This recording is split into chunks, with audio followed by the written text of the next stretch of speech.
Ahoj, já jsem Laura a vítám vás u dnešního videa.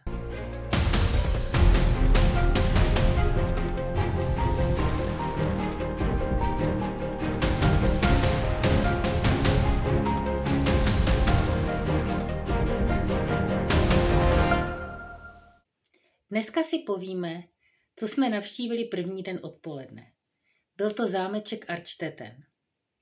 Původně to byla taková znouzectnost, prostě místo, které na mě vyskočilo na mapě mezi Melkem a Salzburgem. Věděla jsem o něm jenom to, že je tam pohřbený František Ferdinand de Este a jeho manželka Sofie Chodková.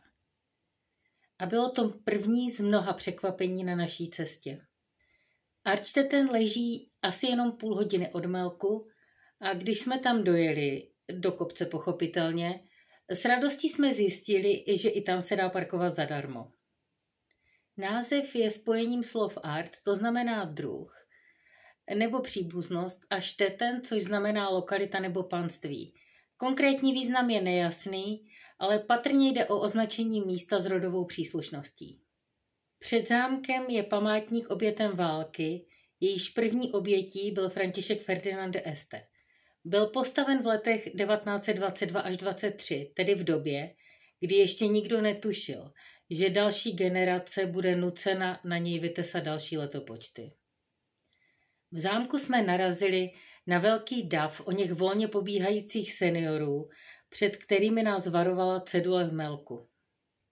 Šli jsme do pokladny a paní nám řekla, že se máme jít podívat do zahrady a vrátit se tam, až ta banda zmizne. Klíč jsme dostali na velké plechové vidličce, která asi měla původně sloužit jako zahradní dekorace nebo něco takového. Nebo byla od příboru pro obry. V textu, který jsme dostali a který byl asi AI překlad do češtiny, se psalo o tom, že jsou tam stany, ale v reálu to byly jenom nějaké konstrukce na altánky. Pak tam měl být Mammutbaum, což má být sekvoj, ale já jsem si ho nevšimla, protože nejsem zájmově orientovaná na křoví. Klidně mě sežerte, ale když to nekvete, tak mě to nezajímá. Margi, která si vzala plánek s odůvodněním, že jsem špatný navigátor, nás odvedla na zamčené parkoviště na druhé straně zahrady. Pak chtěla Breda zamknout uvnitř a já jsem se zmohla na větu "She wants to close you in there", kterou mi Brad opravil na lock a Margi konstatovala, že sice tvrdím, že neumím ani slovo, ale co potřebuju, to nějak vyprodukuju. Ze zahrady už jsme pokračovali do hrobky. V první místnosti jsou sarkofágy Františka Ferdinanda a Sofie. Jsou vedle sebe. Jsou si rovni. Jejich příběh byl příběhem lásky celému světu navzdory. Přes odpor rodiny kvůli tomu, že Sofie nebyla pro Habsburky dost nobl partie, se zdá, že spolu byli šťastní.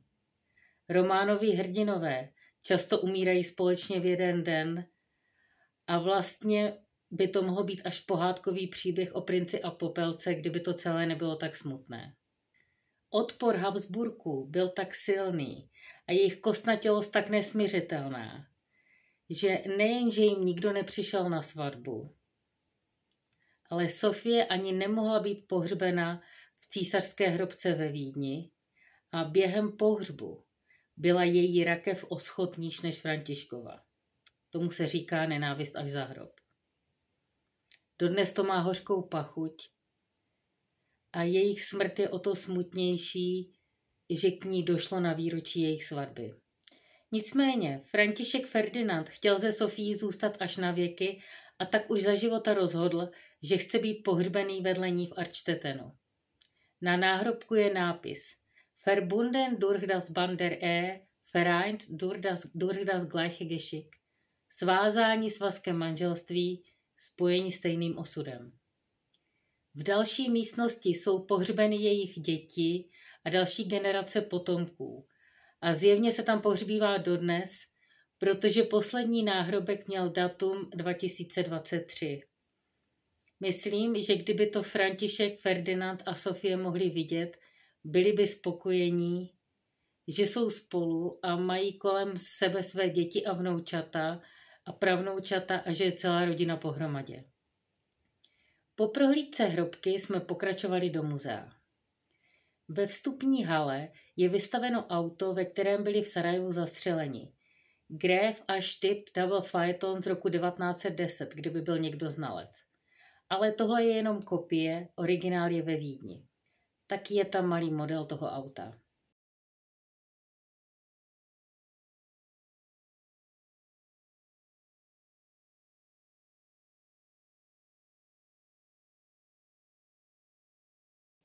Do expozice jsme původně nechtěli chodit, ale seniorská grupa nás smetla a stáhla sebou.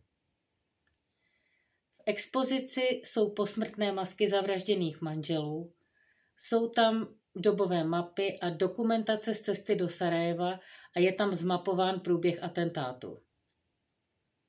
Je tam pistole, fotky z místa činu, fotky atentátníků, úmrtní list, fotky z pohřbu a podobné věci.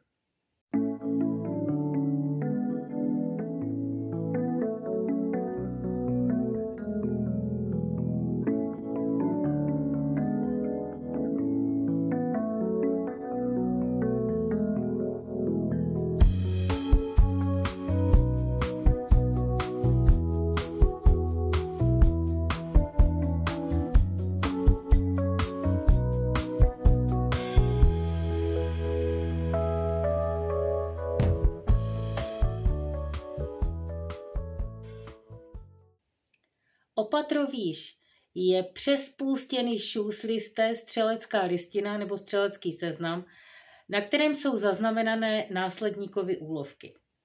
František Ferdinand slovem začal v 9 letech a celkem ulovil 274 889 kusů zvěře.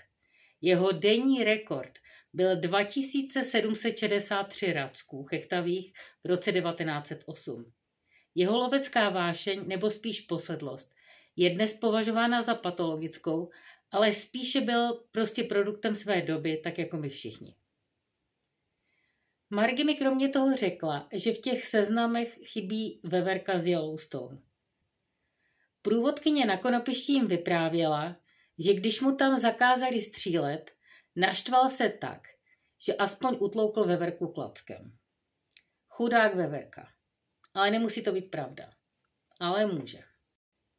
V další části expozice jsou suvenýry z jeho cesty kolem světa, exotické masky a předměty, o kterých nevíme, co jsou zač.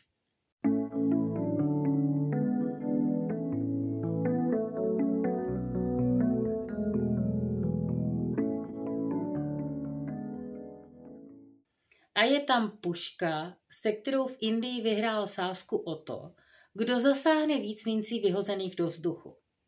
Zasáhl 3, jeho soupeř jenom 1.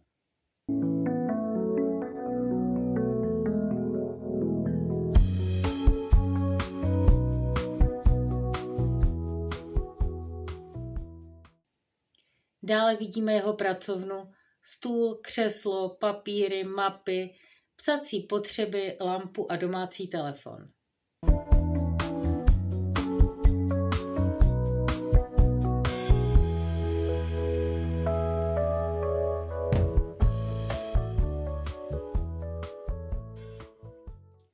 V následující místnosti jsou fotky lodí a model lodi, o kterém Brett říkal, že to v té době bylo jedno z nejlepších námořních plavidel, jedno z nejlepších bitevních lodí na světě.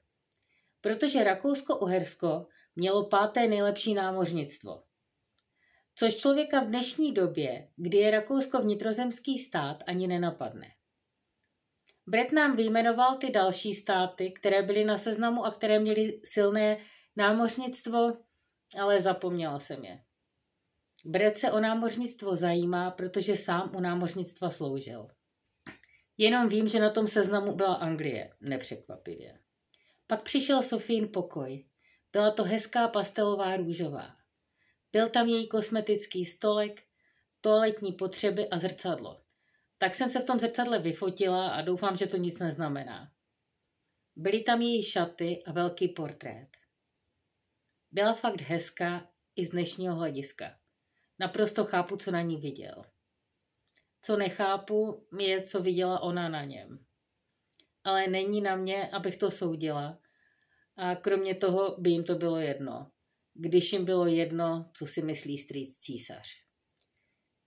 Vedle byl dětský pokojíček s kočárkem, malým nábytkem, hračkami a portréty dětí. Bylo to takové milé a hezké.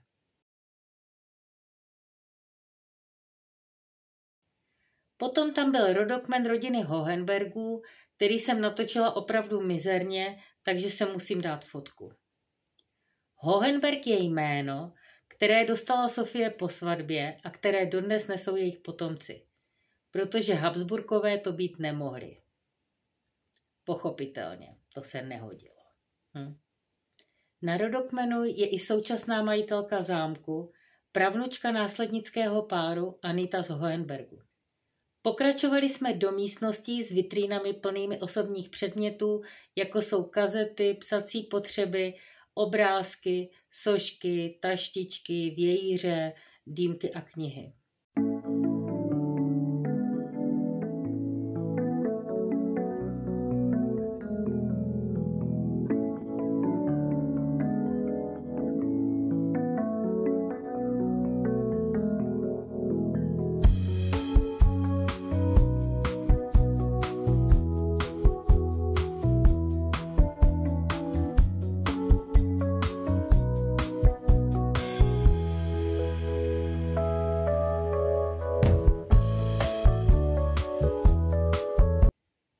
Pak tam ještě byla koupelna, turecká lázeň, kde byla vana, do které se šlo dolů po schodech. Byly tam nějaké věci, o kterých jsem si myslela, že jsou to ohřívače, ale pravděpodobně to byly nočníky nebo tak něco. No a nad vanou visel obraz nějakého Turka, zřejmě, aby to umocnilo dojem turecké lázně. Ale i já bych si nepřála, aby mi takový Turek při koupeli visel nad hlavou. Nepřála bych si, aby nade mnou visel kdekoliv. Ale do té vany bych si docela vlezla.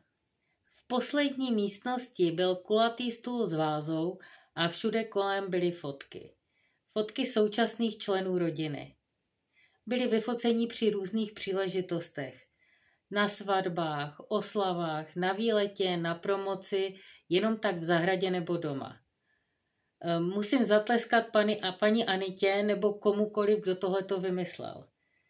Říká nám to, naši předkové se sice proslavili především tím, jak zemřeli a proč zemřeli, ale my jsme tady pořád, život jde dál a my jsme veselí, spokojení, normální lidi a máme rádi svoje životy. Protože život vždycky zvítězí nad smrtí.